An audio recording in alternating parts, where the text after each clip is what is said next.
Hi, everybody. This is Hondo Carpenter, your Sports Illustrated beat writer covering the Las Vegas Raiders and the host of the Las Vegas Raiders Insider podcast. It's great to be with you today. Um, we're going to cover a subject that, to be quite frank with you, I am stunned at the amount of email we've gotten. And it really proves my point about Raider Nation being like St. Louis Cardinals baseball fans, Detroit Red Wing, Toronto Maple Leaf hockey fans, Laker basketball fans, that kind of stuff, but being the most knowledgeable in their sport. Before we get to that, real quick, I want to quickly address one thing. You can find me on IG at Hondo SR, on X, formerly known as Twitter, when you go to at Hondo Carpenter, and always at si.com/NFL/Raiders, where we kill it with content, over 10 pieces of written content every day, plus videos, plus reels and shorts and everything else. So please make sure you go check it out. So we got so much email because we talked about the Raiders moving to a wide zone running attack that our Carter Landis wrote a really good article on it. Carter did a really, really good job. And even with that article, people still had some questions. And the amount of questions was what really stood out to me. So we decided we were going to dedicate an entire podcast to fully explaining the wide zone and why we decided why we decided to talk about it and why the Raiders decided to move to it. So to tell this story, I want to go back a few years, and some of you are going to be way too young to remember this, but it used to be that college football was called 3 yards in a cloud of dust. It was a lot of running the football.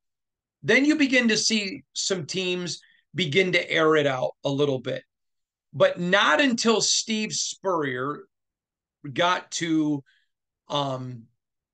Florida, and well, maybe not even that. When you begin to see Jimmy Johnson go to the University of Miami, not Miami. Sorry, I'm trying to do it right. Miami, the way a lot of you say it.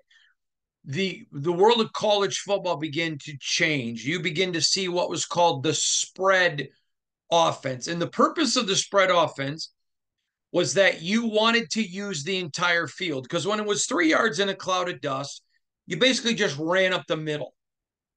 And the spread offense was predicated on, let's use receivers all over the field. Let's force teams to have to defend all areas of the field. The flats, mid-range, long range, middle of the field, all of it. You begin to see some trickeration with double routes. You begin to see offensive schemes where two different plays were called coming to the line of scrimmage. And again, that was called the spread offense. I remember people saying, well, that'll never come in the NFL, never come in the NFL. And it has come in parts to the NFL, but the NFL is much more able to deal with it because of the athleticism of the players. In college, there are so many college Division I teams that it's just hard to get the talent. So the spread offense is extremely beneficial to teams that have a higher end talent. Now, that said, we come to the what is called the wide zone rushing attack. Now, let's go back and explain. The traditional zone was that players would run to an area, and as the defense and the offense kind of spread it out, they would go to an area and then accelerate and go where they needed to go. This is where the term that you've heard me use many times, it's an old football term. You want your running back to be slow to the hole, fast through it. You want him to show vision and then cut and go once the hole opens up. That was the traditional zone offense. You saw that for many, many years with the Denver Broncos, and I don't say that to rub Raider Nation's nose in it, but they did it really well. When Mike Shanahan was their coach, and it didn't even really seem to matter who the running backs were, they plugged and played. Well, the wide zone is essentially the same opinion of the spread passing attack. We don't have to just keep our guys between the tight ends. We want to be able to utilize the entire field. So you begin to see some of that with end arounds when wide receivers come in motion, get at the ball and take off to the sidelines. The wide zone, though, however, you'll see him get the ball and go to a hole where a wide receiver's blocking, and they may not cut up the field till they get to the sideline. There are many different ways, but essentially, the wide zone offense wants to use the entire field, make that defense work very hard. Now, this is important, and you'll see this a lot. The less that your offense, if the offense substitutes, then you have to let the defense substitute. So when an offense doesn't make a change, you're able to keep your guys on the field, and then you keep the defender sucking wind. This is why it's a major advantage. This is why you'll see defenses fake injuries when offenses aren't going to make any changes in their personnel, because then it forces it to be a change. Okay, there's been a stoppage in play. Now, let's go somewhere with this. The widespread zone isn't worked with the traditional monster offensive linemen that necessarily don't have the lateral and vertical movement. I want to get into a detail here. If you remember going into the draft, I use the term dude. Every time I use this term, somebody corrects me. You mean dog? No, I know what I mean. In the NFL, players that are considered just can't miss guys. You know, there may be a lot of good ones, but this guy is going to produce, and he's as close to a can't miss as you can get in the draft. In this year's draft, there were 3 dudes: Talise Fuaga, Brock Bowers, Joe Alt. The fascinating thing, however, was that Alt and Fuaga were 2 totally different people. We know that as human beings, but style of play. Jim Harbaugh and the Chargers want to come at you running the football straight ahead between the tight ends. Let's go ground and pound. That's the traditional running attack. Joe Alt fit their system perfectly because Joe Alt is a monster, and he's a great player. He's not good. He's great. He'll be a perennial All-Pro for many, many years. Great player. Talise Fuaga, great player. Gonna be an All-Pro for a long time. A dude. But he's different than Joe. Joe's strong, big, all of those things, powerful. Talise is big and strong as well, but he's very athletic, tremendous lateral movement, put his foot in the ground, get up the field vertically, not coming out of a 3-point stance, but he can actually move, go, pull, and all of those things. Much more athletic than Joe Alt. 2 totally different players. It's like comparing a Hummer H1 with a Lambo. Both great cars, both different things. If you're on a road trip, you want the Lambo. If you're going off-roading, you want the H1. They're 2 totally different players, both dudes. So where the Raiders are going, where they wanted to go, nobody thought Joe Alt was even going to get close to the Raiders, and they did not think that Brock Bowers was going to get close to the Raiders. So going with a Talise Fuaga, who was a dude, and oh, by the way, he fit their system, was a no-brainer. But luckily for the Raiders, they had Bowers, which fell, which was great for them. So it's a rare talent that they picked up with Brock Bowers. Here's why this is important.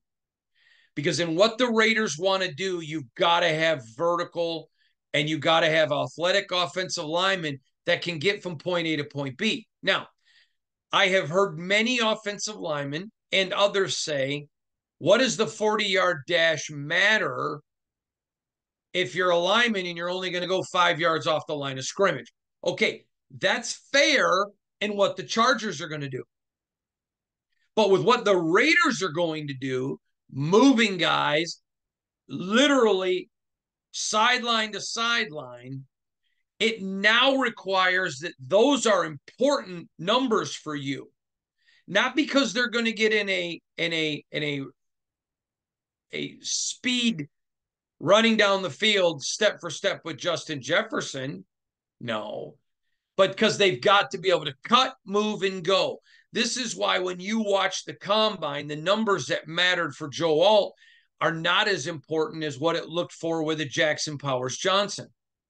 Now, in comes a JPJ, who was one of the most athletic interior offensive linemen in this draft. In fact, many thought he was the best athletic interior offensive lineman. I concur with that. And you can ask any member of my staff. We mentioned that at the combine. So the Raiders being able to pick him up, let me tell you why that's so important. So let's say they're doing a play and it's going to go, and I'm going to use simple terms here. I'm not going to use gaps, numbers, that kind of stuff, because I know people are learning. Let's say that they want to go to and do something on Thayer Mumford, who's the right tackle side. Let's say that the ball is lined up to the boundary side. Now, picture the field, the ball. You can have the ball in the middle or on the two hash marks. If a ball is on the hash mark, whatever side is closest to the sideline is called the boundary. Whatever side is widest is called the field. So let's assume the Raiders are lined up. It's 1st and 10 at their own 40 with the ball sitting on the left hash mark. Okay? All of a sudden now, they play off of that. And they pull JPJ from the left to the right, bringing him around to make that wide attack. Well, you got to be able to put your foot in the ground, pull, and go down the line. So you may not be running a 40-yard dash, but you're not only going 3 yards off the line of scrimmage, you may be going 18 yards, 15 yards. And in some rare cases, you're going to see that with tackles as well. And so you're wanting the athletic offensive line. You still got to have big. You still got to have strong, but they've got to be able to move. A lot of it's built on leverage. So let me give you another example. You're Colton Miller, and they know that the ball's going to come to your side of the field, and it's a zone. Whereas in other attacks, you may have to take that defensive end to the left. There's going to be a lot of times you can let him pick where he's going to go, and you just follow his block. So then the running back, so if I'm Colton and you're the defensive lineman, and you decide to go off my shoulder on a bull rush, all I'm going to do is ride you. And when Zeke sees it, when Zeus sees it, he knows I'm going off the inside hip. Why? Because Colton's turned the defender. Now, let's assume Colton turns the defender. And let's assume that JPJ's guy goes to the shoulder, trying to fill that. So now you got two guys going that direction. Then he knows I'm going to go to the inside of JPJ. Now, maybe a wide receiver comes over to help Colton, nails this guy in the end, and he decides to go off to the sideline. Either way, you're looking for opportunities to use all of it. You're not just married to a gap. You're not just saying, I'm going to stay in a gap. You're married to whatever opens. Because, see, the defense has guys making lots of money too. So let's say the defense calls a play. Let's say that the running play is designed to go to Colton's outside. But let's say they're heavy there. They bring a safety down. They're anticipating that. Colton rides his guy. JPJ takes his to the inside. Bam, you're in and you're off to the races. And then once you get through the gap, then it's not just an uphill acceleration. Again, it's a zone. So you're coming through my gap. Now I'm looking to where I'm going to go. Here's how I would equate that. Have you ever read the books when you were a child? Now, this was a long time ago. This is probably 50 years ago. There was a group of children's books out called Choose Your Own Adventure. If you saw those, they were great books. And basically, you started the book reading one chapter, and it says, and Johnny gets in a boat and goes scuba diving, and he gets his scuba equipment, and he's about to get in the water, and A, if he sees a shark, or B, if he doesn't. So you'd go to A, and you get to pick how the book goes. It's called Choose Your Own Adventure. Literally, what you're going to see now is Luke gets, he says, okay, we want to attack here. We're going to call the play there. But hey, Zamir, once you get to the first level, then it's a choose your own adventure. Then you got to read. So vision is incredibly important now in a zone. I'm not saying it's not important in the others. Obviously, you've seen some really good guys coming out of an I formation who make a cut. But it's when it's a zone, you're constantly picking your way through. And so this is what the wide zone offense is predicated on. This is what the wide zone offense operates on. This is why it's so important to not just have any offensive lineman. Now, last year you saw the Raiders adapt once Josh McDaniels got fired to a zone concept. And it wasn't as much wide zone, but there were elements, but now not like it is now. They're selling out to the wide zone, which they can. They've got more that they've designed themselves to be that way. Cassis Pete fills that immaculately. Cody Whitehair does. JPJ does. Thayer Mumford now is going to be a starter. He fits it much better than maybe like a Jermaine Illuminor did. And so this is why it's super important to understand the attack. So when you would see guys, oh, the Raiders need to go get this guy. So let me give you an example. During the draft, I saw several offensive linemen before the Raiders picked Delmar Glaze that people wanted the Raiders to get. The problem is, and I saw people, this is the best 5 Raiders offensive linemen left on the board. Oh my God, there's only 2 left, 1 left, whatever. But they were just going off what Mel Kiper called the best list. And I'm not trashing Kiper. I think he does a really good job. The problem is not every offensive lineman fit the scheme. So along comes a Delmar Glaze. Now, he was a good player, very athletic, big guy, but very athletic for his size. And there were some areas that he struggled in. So he gets to the Pro Bowl and he gets some coaching to fix a couple of technique issues. And after the second day at the Senior Bowl, many people said he was the best offensive lineman at the Senior Bowl. And there was a lot of really good ones, picked a lot higher than him there. But it was a multiple of teams told me he was the best. So he took coaching and he did some wide zone things to show his athleticism. He instantly went up the Raider draft boards. They knew what he could do from film. They loved the way that he could take correction. And they were able to see how he did in a zone opportunity. And he was great at it. He was great at it. Now, this is another thing that's important. In the traditional Jim Harbaugh system, which is a very good system, who cares what system as long as you win? But you want your guy to engage and he drives the player. Here, all you want your guy to do is get that opening in the zone so the running back gets through. And you can let him go, and then you're headed to the second level looking for a linebacker or a safety or a corner. So for a offensive lineman to do that, he must be incredibly athletic. Incredibly athletic. Imagine if he's pulling from right to left, he's able to get his guy turned, maybe even put him on the ground, and then he gets 25 yards down the field and makes another block.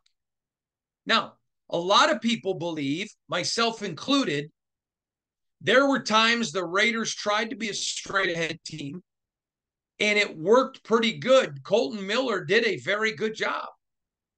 But Colton is very athletic. He's actually going to get better in this system. Now, he's already one of the best in the NFL, but with his athleticism, this plays to his strengths. This is brilliance on the part of AP. Understanding A as a defender, the wide zone is very difficult to defend. And number two, hey, let's look at this, guys. Colton Miller's our best offensive lineman. He's real athletic.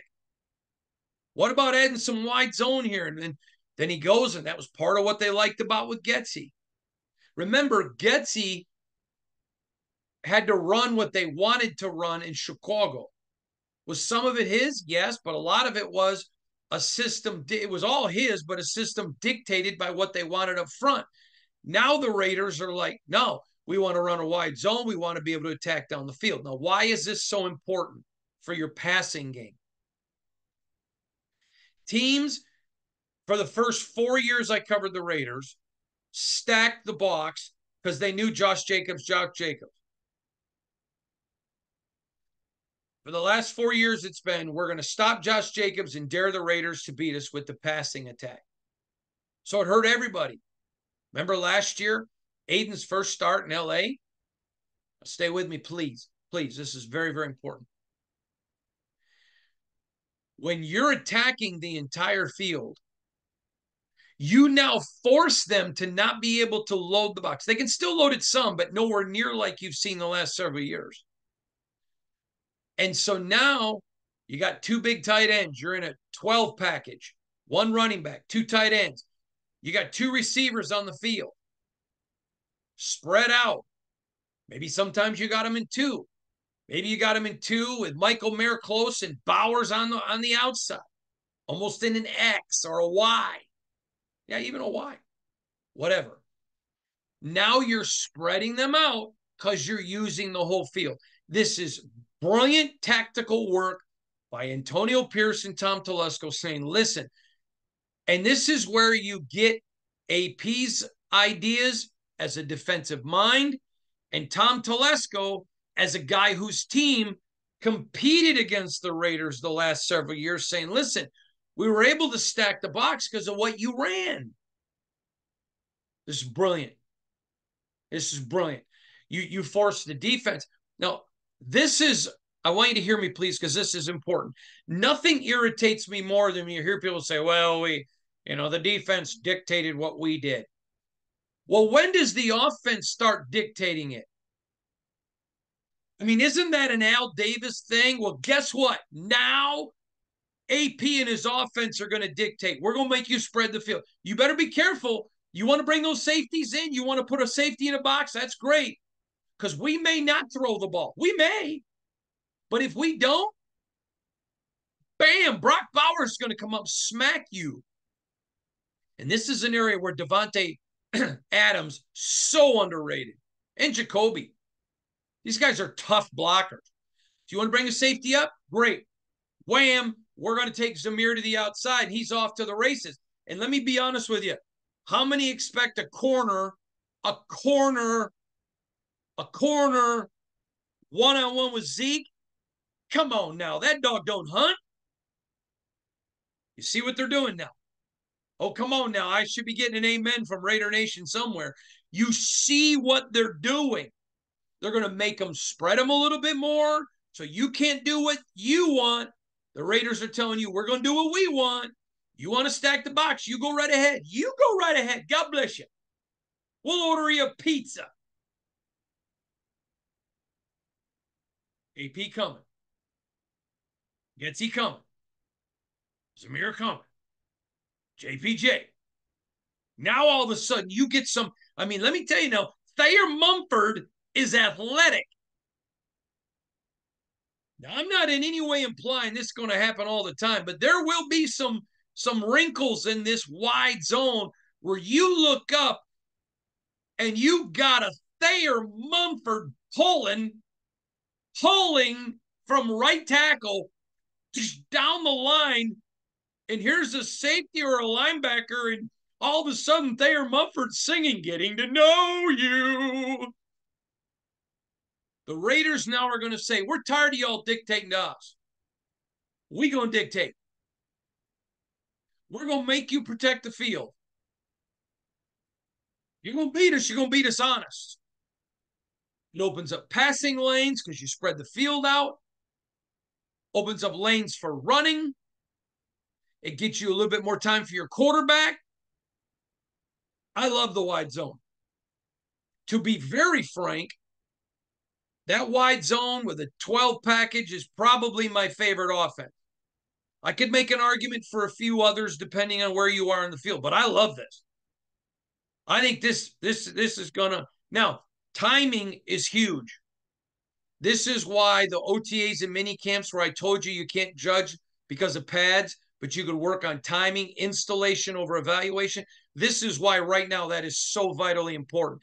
In those first few weeks of training camp, and even that first preseason, they're not going to show a lot, but you need to know, especially training camp, there's going to be a lot of work on timing.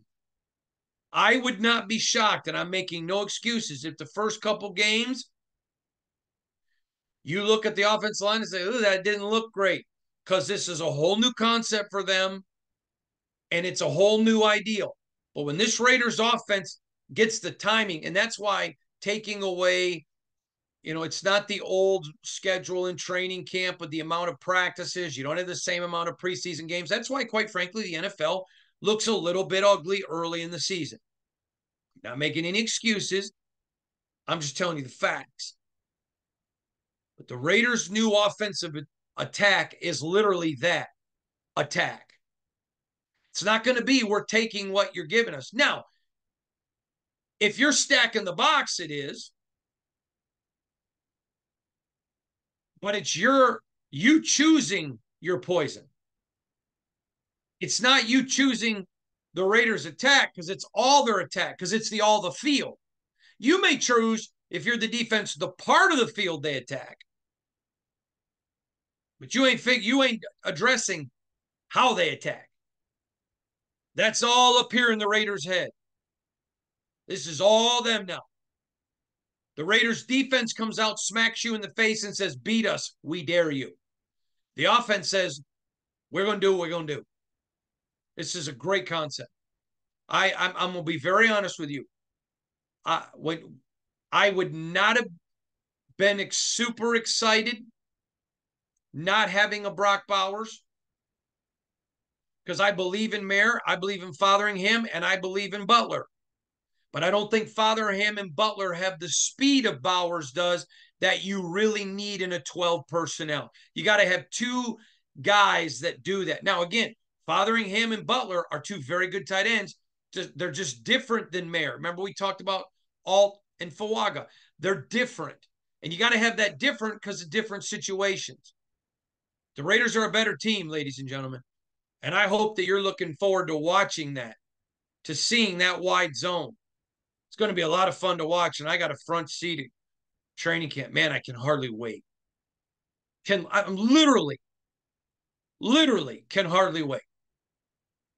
32 days, man. It's just time to play some ball. Thanks for joining us. We'll see y'all tomorrow. God bless you, everybody. I can't see because of the lights in my eyes. There we go. See y'all tomorrow.